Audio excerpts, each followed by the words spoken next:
What did Sure. you eat today so far?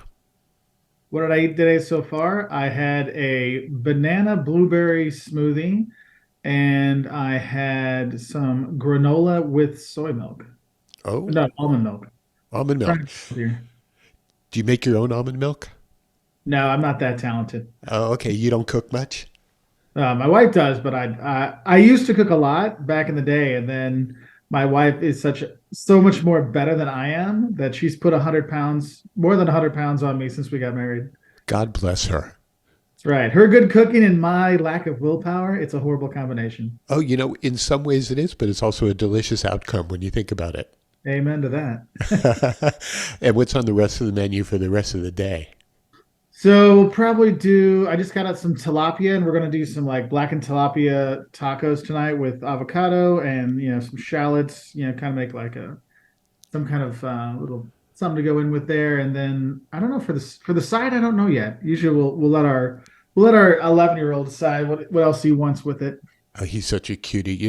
Back in the 80s when I was chefing in Hollywood, when Mhm. blackened foods became a thing, Yeah. we always looked at it from those of us who had like a classical education. We looked at blackened food as something that you don't want to do. But then it became Yeah. so popular, and now it is really a thing, isn't it? Oh yeah. Oh yeah. That's what I was like. Yeah, it'll be blackened tilapia on that thing. Yeah. That is Wow. true. I forgot about that. Yeah, it's funny how sometimes it goes from like, oh, I would never eat that. Now it's like that's the thing. Yeah, it used to be burnt. Now it's blackened. Right. I think that was somebody's parent that was just like, no, your bagel isn't burned. It's just blackened. So eat it and go to Right. school. Right. Bagel, no matter how it comes, it's going to be delicious. Amen. Exactly. I tried to explain that to my 11-year-old. He had a bagel this morning for breakfast. And I'm like, I toasted that a little long, but if I just do it, if I kind of like position it just right, and if I cut it like so it's like instead of big ring, it's just like two halves. You cut it the most burned part, then it breaks that off. Didn't even notice. Ate it all. Oh, wow. See, it's the little things you got to do when you got kids. When I was growing up, bagels were like the thing. You'd go to the special bagel place, you'd pick them Oh yeah. up, you'd get a little bit of schmear and salmon and red onion and tomato, and you just have a day.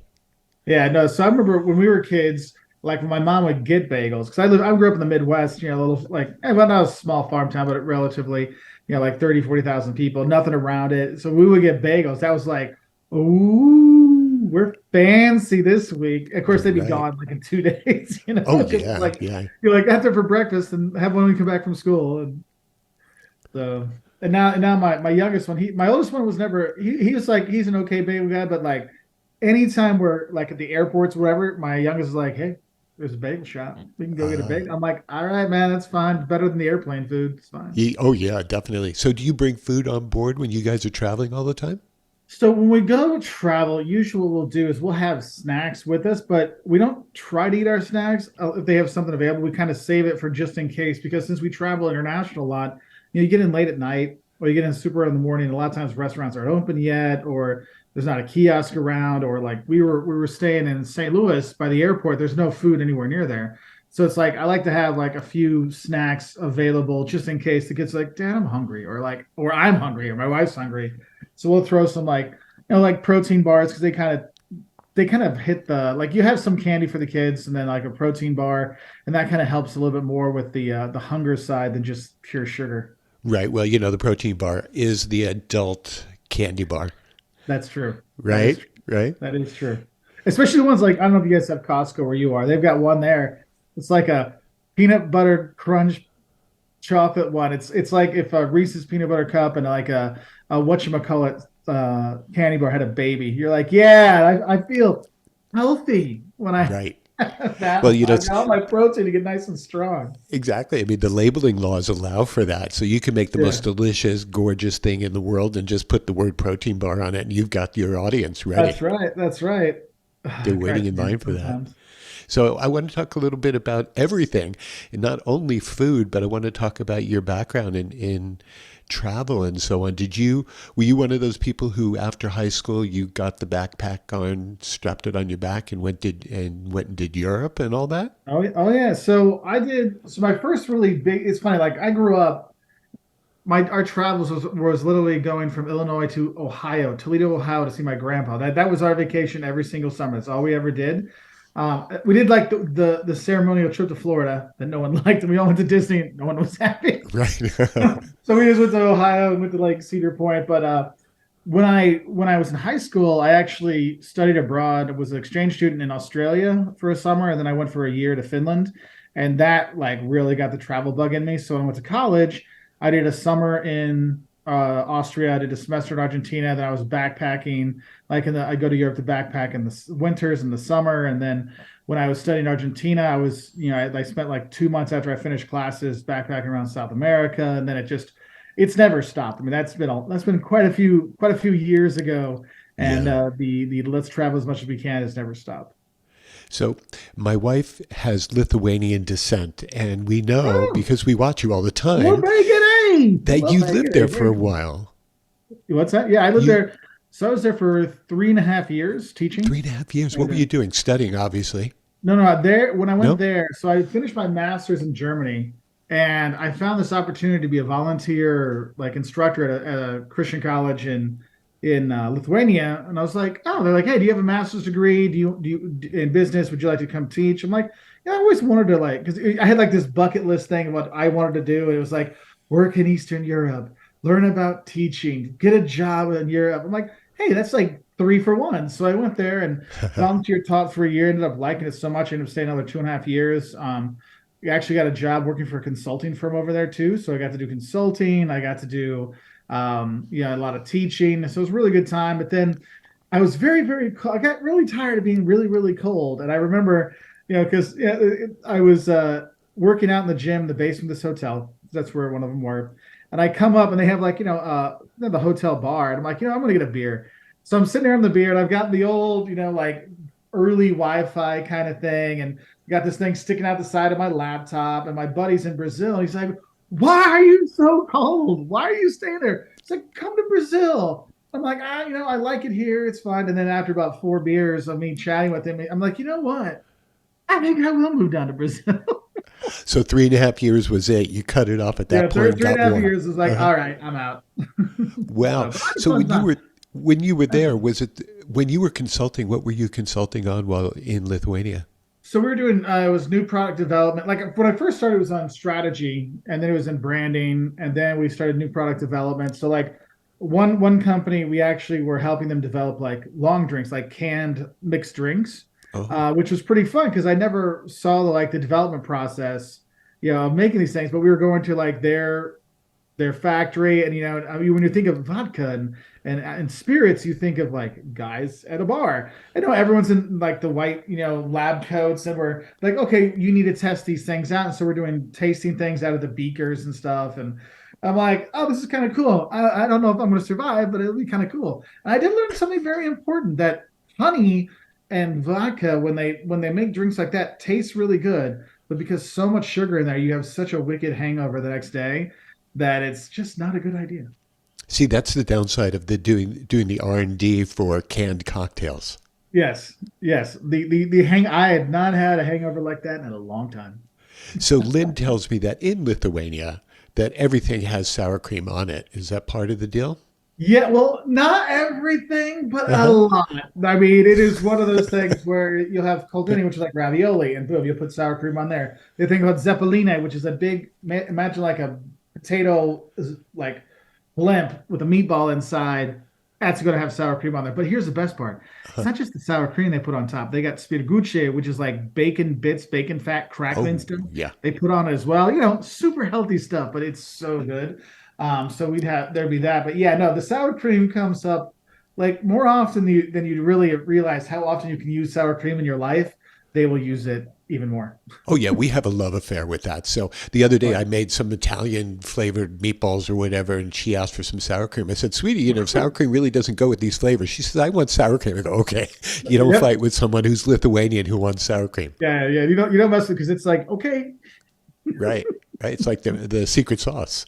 exactly, exactly. I mean, you have. It's so funny because you go to the grocery store. Like some places have like walls of beef jerky or walls of hot sauce. It's walls of, sour creams, and I'm like, there's not a lot. And they're like, there's a difference. I'm like, okay, So I would just get whatever one my friends would tell me to get. And Right. There's got to be some nuance to that product. yes, exactly. Right. Yeah, it's important. So when we're watching Walter's World and we're wondering, was your love of food something that predated your love of travel? Were you a big eater when you were a young child before you started doing the whole travel thing? Yes, Yeah. yes, I've always been a big eater. Uh-huh. My parents never had a problem me finishing my plate. What was cool though, like it's funny, like growing up, my dad had like 8 meals he liked. He's an old farm boy. He like we have our steak, we have our pork chops, we have our spaghetti, we have our taco. There's like 7 or 8 things. But my mom, she grew up in a family that had all kinds of different foods all the time. And my dad traveled a lot for work. So whenever my dad would go out of town, then my mom would like, we're gonna have something different. She's gonna make a stroganoff. She's gonna make a beef bourguignon. She's gonna like Julia. I think she didn't know Julia Child, but she was definitely inspired by Julia Child, like cooking and all kinds of stuff. So we had a lot of different stuff when my dad wasn't around, and then and so it was always normal to just have different things, and then you kind of realize like, hey, like different stuff tastes good. You should keep trying, and so that's one thing that was always kind of with me. And then once I started traveling, I really decided like I want to eat the local food as much as I can. And now, because when I film, I want to make sure I show people local food. So I Right. always order local stuff, even if I'm like, because sometimes you're like for example, you spend like 6 weeks in Italy, you're like, I done with pasta for today. So I'm Right. not, but you have the meats and stuff. It's like, but I'm like, I got to try this because we're in this new town. They're like in Bari, they have the orecchietti, the ear pasta. You're like, I have to have that when we're here. So I'm always making sure I do that. But it's funny because when I travel with my dad, I'm not trying to make this sound bad. It's funny when he used to work. He used to be work for a company, work in Mexico and Korea, and he would eat whatever they gave him. Didn't matter what it was, he would eat it, no questions asked. But once he came home, he was the pickiest little guy when it came with him. So whenever I travel with him, they still travel with us occasionally. I always know that he'll eat local like 4 days, 5 days in a row. But I know by day 6, I got to get him something like it's got to be like an Irish pub or an Italian restaurant, something he from his 7, 8 things he's used to eating, and then I'll be fine for another 4 or 5 days. But for me, I've always wanted to do that. And our kids, we've always made them eat. Like we don't make them eat stuff. We make them try. Like look, you have to at least have a bite. Right. If you don't like it, it's fine, but you got to try it. And this last summer, my oldest son, he's a teenager now, so I want to stay home and I want to work and I want to make money. I want to hang out with my friends. I want to do summer school. I'm like, fine. So he stayed home this summer. It was with his papu, and he was working and stuff. And the younger one came, and he were going around. He's 11 at the time. He's still 11, and he's like, we're ordering, and he's ordering these things. I'm like, wow, I never would have thought you would order that. Like he's getting the tuna fish pasta and the sardine pasta and all these like really creative dishes. And I'm like, and in my back of my mind, I'm like, well, I'm gonna get to finish that. No, I mean, it was funny. We because we always have a competition, like who won the meal, like who got the best thing. And honestly, for like 3 weeks straight, when we were in Italy, he won every single night. Like we were in Amalfi, we're in Puglia, we were in Rome. It's like boom, boom, boom, boom, boom. We got it, and I'm like, oh, because there was one. What was it? There's a ravioli you want to have from from not Amalfi, from Isle of Capri, Mhm. and they gave us a like I speak Italian, but they get of course since I sit down we're speaking English, they give us the English menu, and I'm like where I'm like no they don't have the caprese ravioli or whatever. I'm like okay, so I order something and he's like I think that's it, Dad. And so he orders it. I'm like, you little guy. So he ended up getting it, and he's like, well, Dad, I told you. So it's kind of funny sometimes that you get humbled by your kids sometimes. But I know it's a bittersweet moment when you see that your child is ordering better food than you are. I know. And I'm like, oh, but he did very well. He did very well. So So, okay, so you began the career of what you're doing now as someone who's a professor. Are you still currently teaching? oh yeah, I'm a teaching associate professor at the University of Illinois. And so, Actually, what's I gave that? an exam yesterday. So Oh, did you really? oh yeah. So, how many months during the year are you guys traveling? And you must just be cramming so much content into each and every day and putting it together because you're Oh everywhere all the time. yeah, no. So like I would say probably about 5 months out of the year traveling. Maybe Film. 6 depends. Like before COVID, I was traveling a lot more. We're still like this year we're ramping back up to where we were before COVID. But when the kids were little, it was easier to take them out of school because we had very understanding schools. Like, look, going to these countries is a better experience than like what they're going to learn in school this week. So I'll go. But now, like our oldest one, he's in high school. So I mean, I can teach math, but I can't teach math to my teenager. It's like Right. the head buddy's like, I need someone to help me with this one. Is that It's because it's kind a of a little tougher to go. So what is we'll do is we'll actually travel on my own. Like my wife will go by herself, or I'll go by myself for some trips. And then when I do that, like I went to England for a couple weeks in January before the semester began, and ended up filming like 150 videos.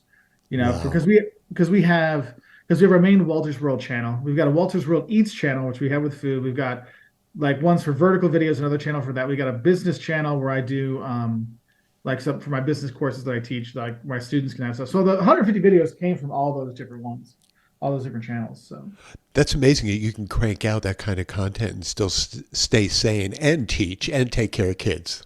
yeah, some days I'm a little like, but then it's one of those things you really have to figure out. Like for example, this morning I was like, look, I gotta get stuff out.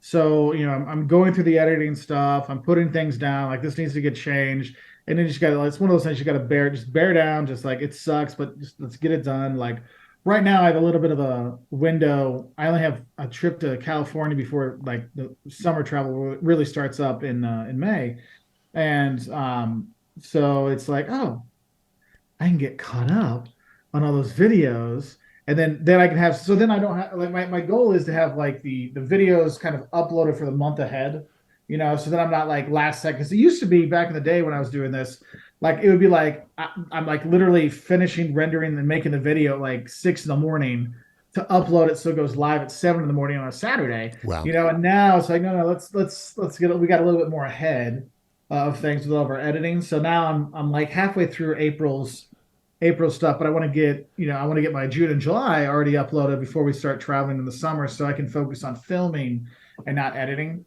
because then it's hard to really concentrate on everything. Do you travel with a group of people would be described as a crew? I travel with myself and my tripod. No kidding. Just We you have do all we your own have we filming. have we have nobody with us. It like sometimes it was funny. I was going over a video I filmed for Aruba, and the sun's in the right spot, so you can see me talking. But then behind me in the sand, you can see my shadow of the tripod right there. And people were like, "Oh, who's filming that for you?" I'm like, "Oh, it's my buddy Tripod." That's funny. You know, a moment ago you brought up COVID. I was wondering what it was like for you to be traveling during COVID when the rest of us were kind of quaking in our boots here at home, afraid to travel, afraid to get out. Was there some sort of a strange feeling that you had about the rest of the world while you were out there doing your thing? Yeah, so because usually we travel all around the world. During COVID, we traveled all around the U.S. because you couldn't get anywhere. So what happened was like we were home, like because we got back from El Salvador, and we were supposed to go to Cayman Islands like the next week, and that's when everything shut down. Yeah. So it's like, oh well, and we thought, okay, we'll be able to go later. So I just kind of postponed stuff, and then you realize that this is really serious. And we didn't do anything, like that March, April, May, June. But in June, I'm like, we've been stuck in this house. Like we live in a smaller city, so we have a house and a yard. So we could go out in our yard and do stuff, and it's like we need to get out. Like we're gonna kill each other. Like we are all together all the time. Like I feel so sorry for my friends that like they got little kids and they're stuck in a little apartment for a year or two. And you're Oh like, yeah. and so I'm like, we're gonna go. So we planned out a trip to go down to Savannah, Georgia, where my wife used to live. Our oldest son was born there, but it was like, okay, we're gonna plan this out. So we're calling up, okay, which is the grocery store that which one's taking it serious and cleaning and stuff, and so like, okay, you want to go to the Publix on the island when you get here, and so we had it. So we like leave first thing in the morning. We're driving down, like and the whole time we were there, like my kids and they never went to the store. I was the one that would like I'm the store person. I die, it's fine. You all have a great life. So I was doing all that stuff. So I would go in and we had gotten all our stuff. So we had all our snacks. We had the cooler in the back. We had pre-bought a bunch of stuff. But when we were going down there, we ended up not deciding not to stay in Savannah, but to stay on Tybee Island, which has got the beaches and stuff. And so we rented like a floor of a house, but since no one was traveling, the whole house was empty. So they're like, you can't use the other floor, but you don't have to worry about anybody being there. So then we just kind of stayed there for the first week, and we kind of figured out how to, hey, we can do this. Like we can still travel, we can be socially distanced. And I'd always thought about wanting to show the kids more of the U.S. because they've seen, they've both been over 50 countries. And I'm like, hey, let's get them to 50 states maybe, And Right. so after that trip, we're like, okay, let's plan this out. And then they announced that the kid where we live, the kids were only going to be online that year. Oh, I'm yeah. like, well, let's use this opportunity. So then we did a trip. We went to like Montana, Wyoming, Idaho for a month. And then we did like a month in Mississippi, Texas, Arkansas, Missouri, just to show them more different places, so they can see that. And then that took us through like Christmas time. And then the next part of the year, we did a few trips around the Midwest. But then my oldest, they went back to school like every other day. So Hmm. then we were like, okay, we're not going to go anywhere because you actually get a chance to like socialize. So we made sure they were back in school, and then we started our first big trip abroad again was to Ireland and Northern Ireland in November of 21. And then last year we really started to get back again. Then we started doing more trips. And now this year, like I would say the second half of 22 and all of 23, we're back to where we were traveling before, where it's like there's a trip or two every month. Wow, that's fantastic. So obviously, you must not have pets at home unless you have great pet sitters, huh? We have one dog, Brigadier, but we do have a great pet sitter. We used to have what was best when we would have our big summer trips. We had college age cousins, and it's like you can stay at home with your parents for this summer and live under their thumb, or you could come to our house and you have our entire house with our cable and our fridge, and here's like $300 of Domino's gift cards, Oh, like tough choice, Mark. and you can do that. And so like he came like 3 summers in a row. He's now a producer on for TV news. I'm like, dang it. But he was great because he's like, oh, it's perfect because he got internships at like the local news station too. So like it's a perfect setup for him. So that's been a lot. And then so that's been like our godsend for the dog. Oh, Because yeah, man, because that's the. I think it's expensive leaving your puppy in the daycares. Oh, yeah, no, it's tough. That's the biggest speed bump for a lot of us who have animals and we don't have Yeah. a pet sitter. Yeah, like ours, because when we go on like a shorter trip, we can't get a pet sitter. We'll put him like he'll go to the doggy daycare, and he Uh-huh. love like I have to be careful I don't say it too loud because if he hears me say it, he's gonna be like, oh, and he gets like, I mean, he gets super excited if you know what I mean, and Right. he's like at the door. It's like, let's go, and like, dude, you're gonna break your butt from flagging your tail so much to go there. So like, and whenever I pick him up, he's like, oh, you came to get me, but I love it here. I'm like, you're older now, man. You can't stay here this long because you hurt for a few days after. That's funny that he hears doggy daycare and he gets all excited, sort of like the way you would get excited when you knew your dad was leaving town when you were a little kid and you know your mom was going to go into the kitchen and make you I guys some know we great get, we get yummies. we get different food. Right. Yeah, it was funny because we go to our grandma's house and she cooks like fried chicken or something. Like she was a farm lady, so she had like homemade angel food cake, homemade cookies. We know, oh, parents going out of town and grandma's coming. Oh, we're eating good. Like Oh, we are yeah. eating good. We're eating Oh, really yeah. well. So we always do. We come home from school, the entire like countertop would be full of cookies. And then like the island would be having the bread that she baked. And it's not in a bread machine, but like straight up like homemade bread. Oh my God, she was amazing. Wow. Wow. Yeah, I wanted to ask you a little bit about you're coming up on 1 million subscribers Yeah, on Walters World, and fingers that's crossed. phenomenal. And God bless you. I think that's great. How are you planning on celebrating that You event? know, I like looking at the numbers, how it's going. I think we'll be in Greece, we'll either be in Greece or Israel when that hits. So what I'd like to do is hopefully have like, hey, let because we did this when we got to like 800,000 or 500,000. We had like a live ticker going, and so we could see and celebrate with everybody. But you never know when it's going to be. It's like if it's like 3 o'clock in the morning back in the U.S. where most of our fans are. It's like I don't know if anybody's going to watch that live, but it'll be kind of fun to have something. Um, yeah, that people have asked me like I'm hoping we're traveling at that time. But what's funny is like I remember when we did the 500,000 one, people would like we get like 499,998, and then like 10 people would unsubscribe. I think we watched that one. You and Jocelyn did that together, right? Yeah, and I'm Yeah. like I'm like oh come on, and so they would have finally got over. I'm like okay, we're done. Okay, thank you very much. I'm not going to show anyone we made it. So I think it'll be something like that because then it's like it's funny. Or knowing my luck, because every so often, once a month or once every month, YouTube will have like they'll purge the fake accounts or whatever. They'll purge like people that haven't watched for a while. And so every channel loses some. So it'd be like that would be the day they purge, and like we'll be like, oh, we're almost there. It drops like 100. And you're like, wait, what? Are you forever connected to the numbers and watching your subscribers and basing how good you are based on the numbers of people who are coming aboard? Is there some sort of a connection there? So I used to be like really like psychotic about it.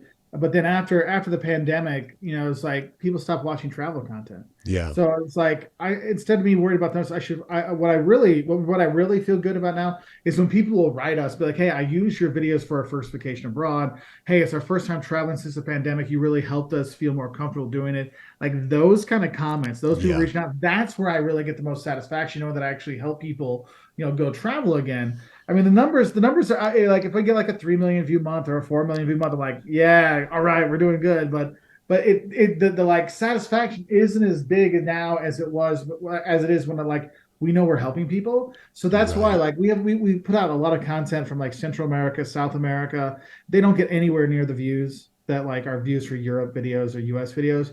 But I know for the people that actually do go to South America, it's really helpful because a lot of travel vloggers don't go to South America specifically because, oh, well, I'm not going to get a million views or I'm not going to lots of views Oh, on it. And yeah. for us, I'm like, I want people to travel. So we're going to Right. go any place we can. So that's why people will write us like, you have the most random places. You have the big places like the Parises and the Tokyos, but then you've got like, random places like Tianjin, China, and like, whatever. I'm like, well, yeah, because there are people that still go to those places. And no, it's never gonna be a million view video. But for that family that's gonna go there, that person's gonna go there, they're gonna feel like $1 million because they got information on it. So if I can help them, I think that's a win. I can see that there's so much satisfaction when you're doing your thing. You just like you light up and like you're in your element and it's amazing. It comes across. Everyone can tell that.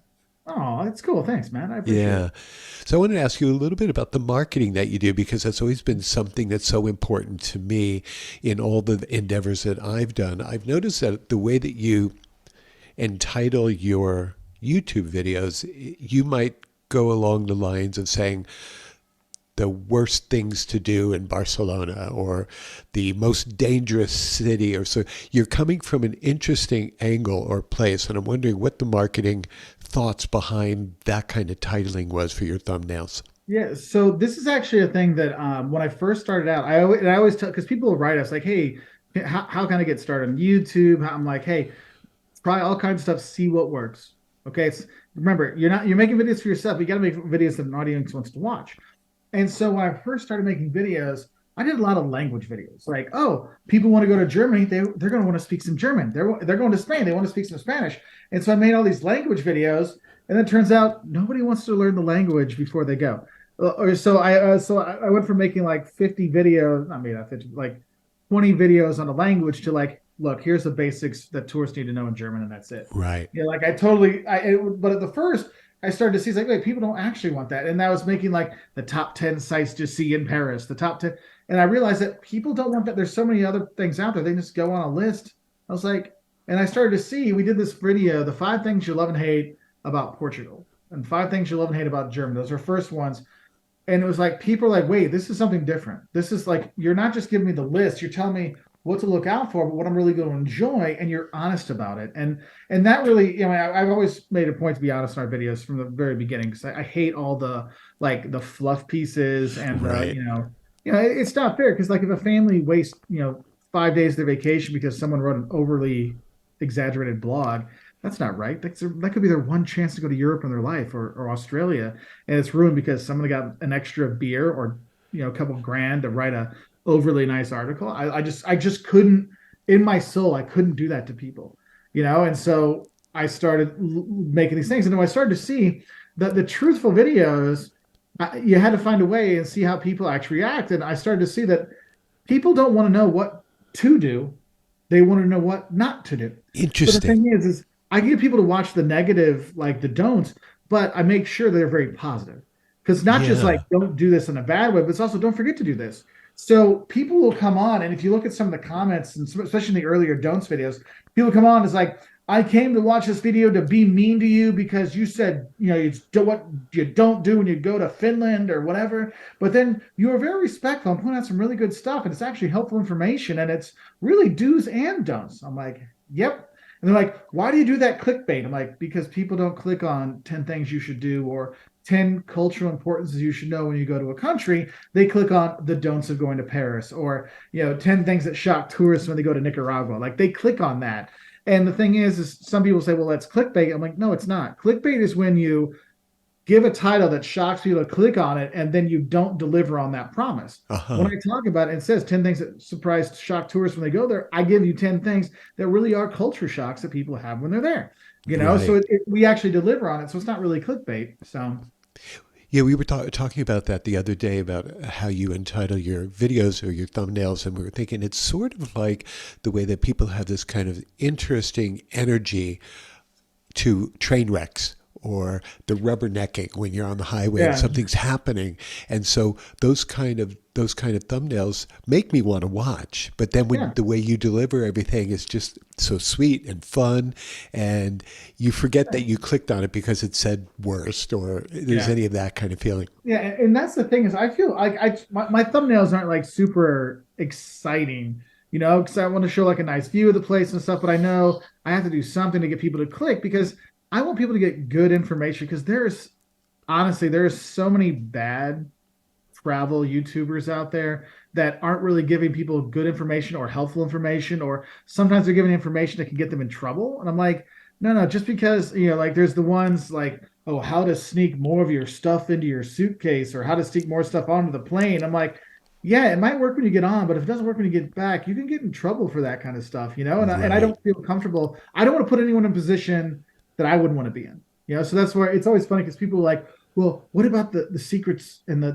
travel stuff you don't talk about? I'm like, look, I put everything in the videos. I do not hide anything from myself. There's no like, oh wait, let me take out this secret don't for you. No, no. I'm like, look, I want to give everybody everything so then they can be prepared to travel on their own. Because people have asked us, are you going to do tours and stuff? I'm like, yeah, I could do tours. I take student groups and stuff, but I'm like, my whole goal is to get you ready, that person watching ready so they can travel and they feel comfortable to go on their own. Like that's my big thing. I want it so you don't want to travel with me because you can do it by yourself. Oh yeah, yeah, yeah. No, there's been amazing kind of resurgence now. I'm sure after COVID, people watching you and like joining you on your journeys and all of that.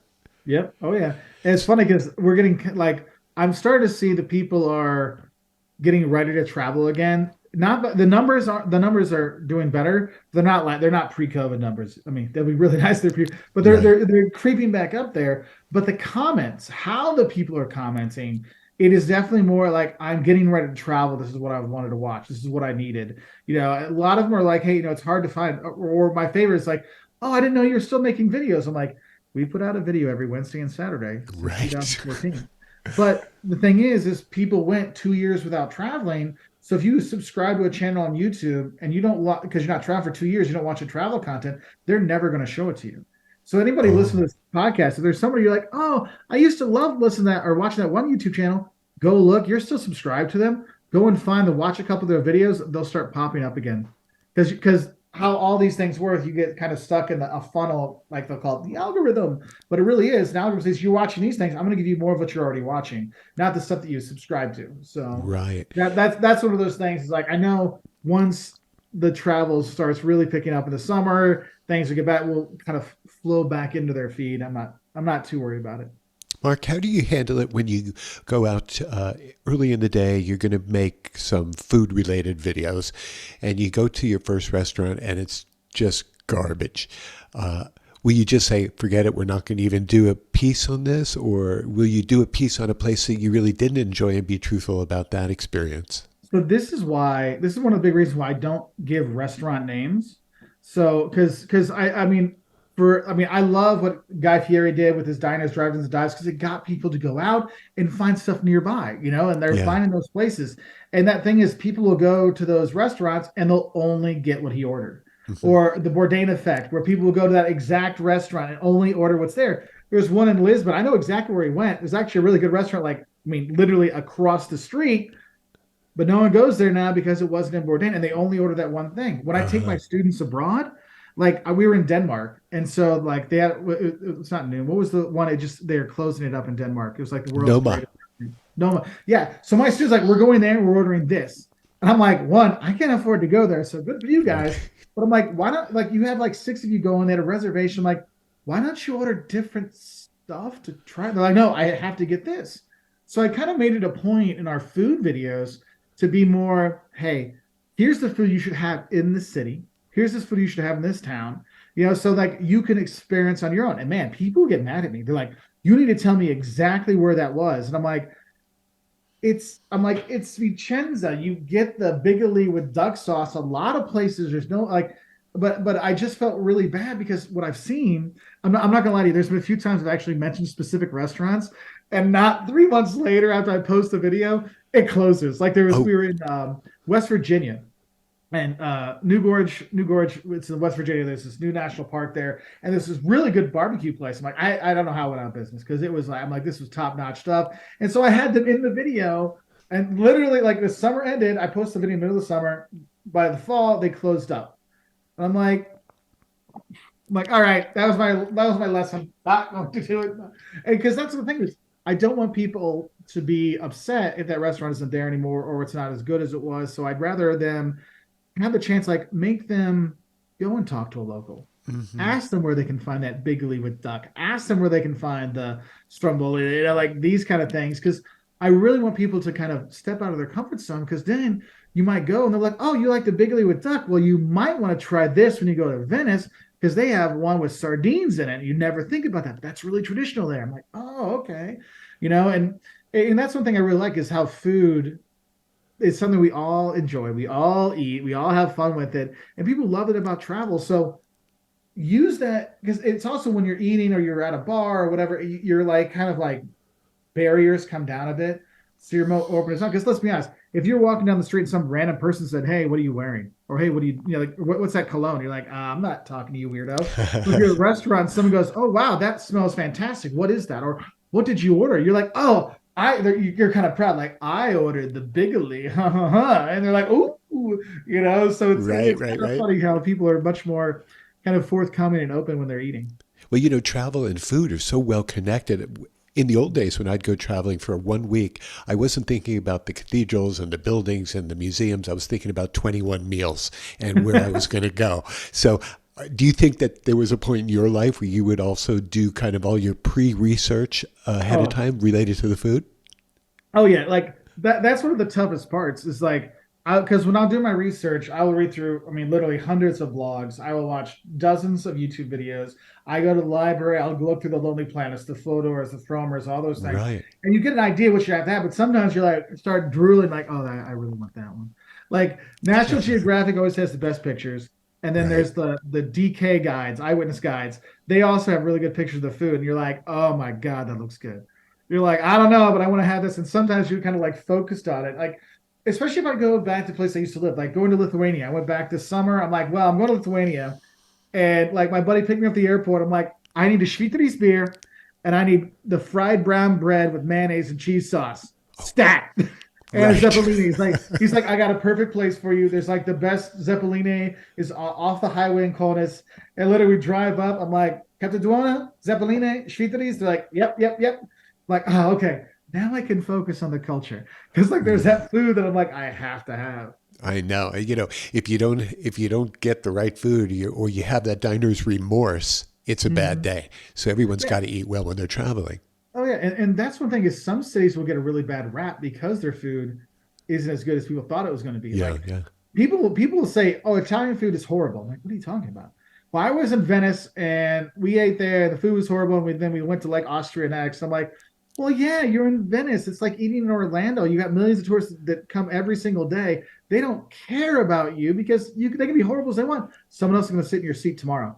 So that's why, if you're in Venice, if you go off the island and you eat, in Mestre, like off the mainland stuff, Yeah, you get significantly better food at a significantly lower price. right. It's like, that's why I always tell people, it's like, look, you don't have to like go 10 miles from the historic center to get good food, but go 2 or 3 blocks away from that major site, and the prices will come down a lot, and it significantly get tastier in the food. Yeah, yeah. Have you noticed a lot of other travel YouTubers out there are starting to really focus on the scams that are going on? Because I've noticed a lot of the people that we're looking at are now speaking about that, trying to warn us about what's happening. Yeah, so one of the things I actually have talked to some other YouTubers about this, and they're like, "You want a guaranteed video that's going to do well? Scams. Just talk about scams. People don't want to get ripped off."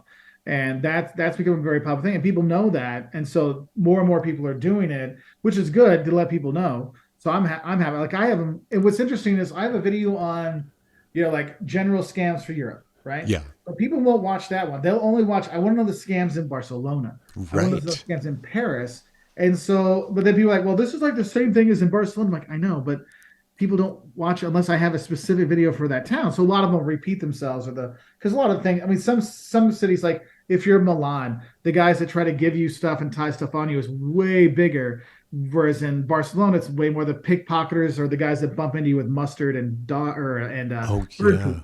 yeah. So like that's what I'm trying to help people out. So I have noticed that as well, especially because if you're looking at the short form content, you can do a quick tip on a scam, and there's 10 scams to talk about. You can make 10 little videos. Boom, there you go. So they can fill up their content reel.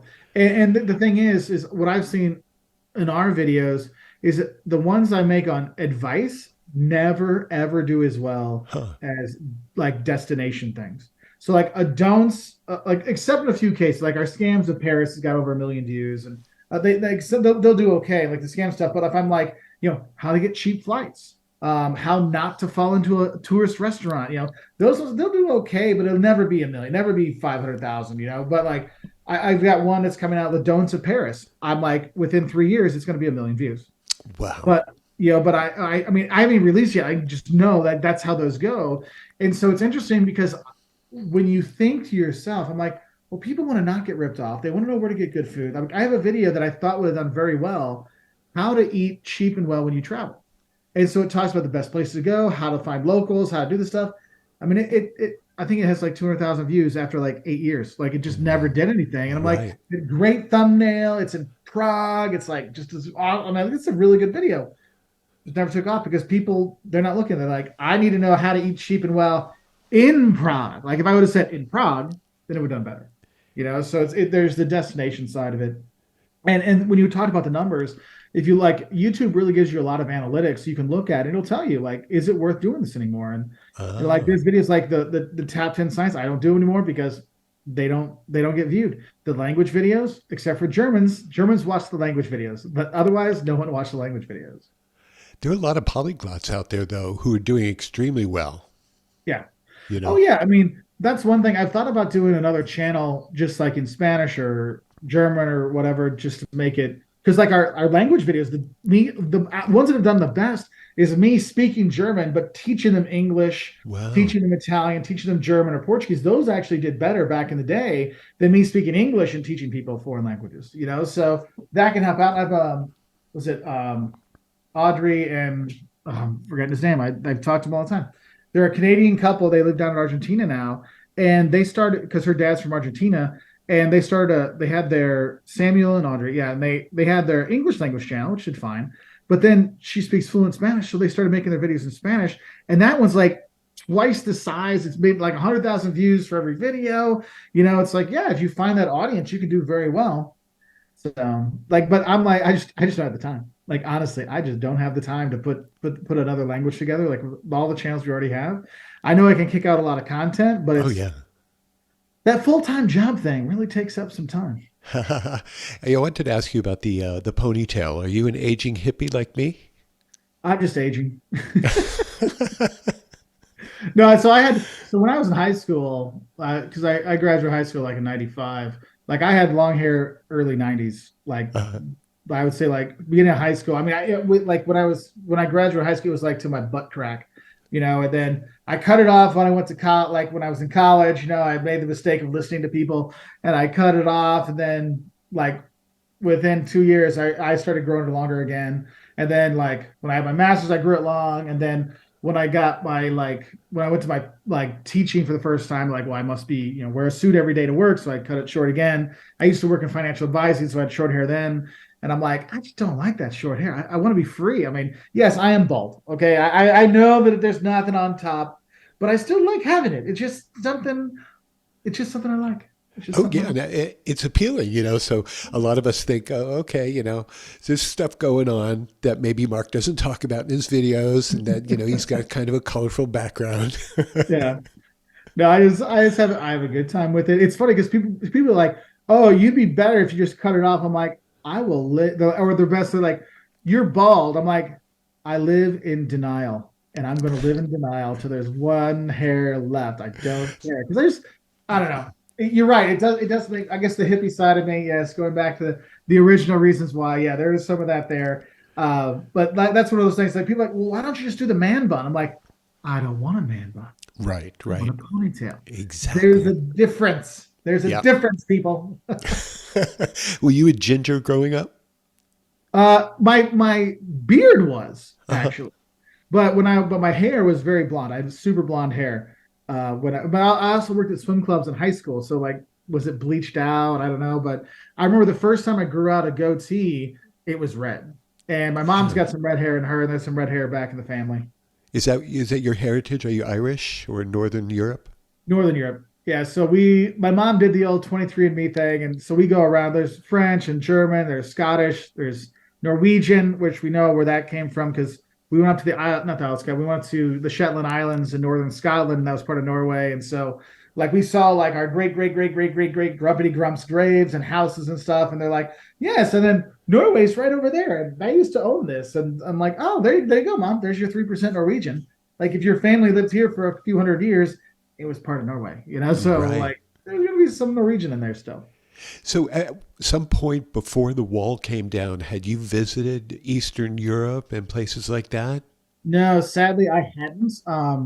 I was that's a little bit before my time, but I was in Berlin doing my master's when they had the 10 years after the fall of the wall. So I was there Okay. at the Brandenburg Gate. They Yeah. had Scorpions playing, who John Major was there, who I think Bush one was there. Um, well, Helmut Kohl wasn't there. I don't think he was there, but it was like all the big players were there for it, and it was just this cool celebration because they were still rebuilding Berlin at that time. It's Right. like getting everything there, and it hadn't sold its soul to capitalism yet. Like it has now, where it's Starbucks and KFC on every corner. So it was like this awesome place to live, and there was this huge concert right there, and I'm like, hey, this is pretty cool. Oh yeah. Oh yeah.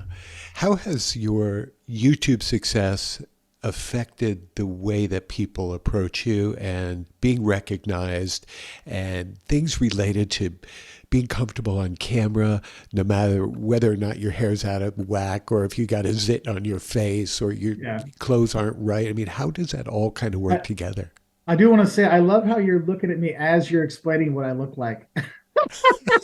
Your has a pimple on your face, and you got some spinach in your teeth and Right, right, everything. right. Thanks, man.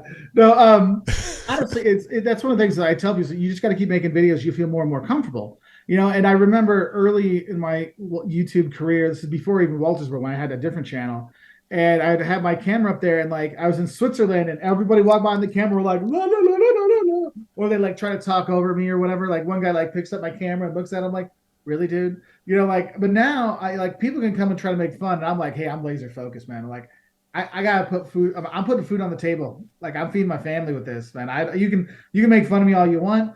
It's fine. But I really like when our fans actually come up and talk to us. So like if they're there, I'm like, oh, come up and say hi, say to your family, and we'll cut that into some of their videos sometimes.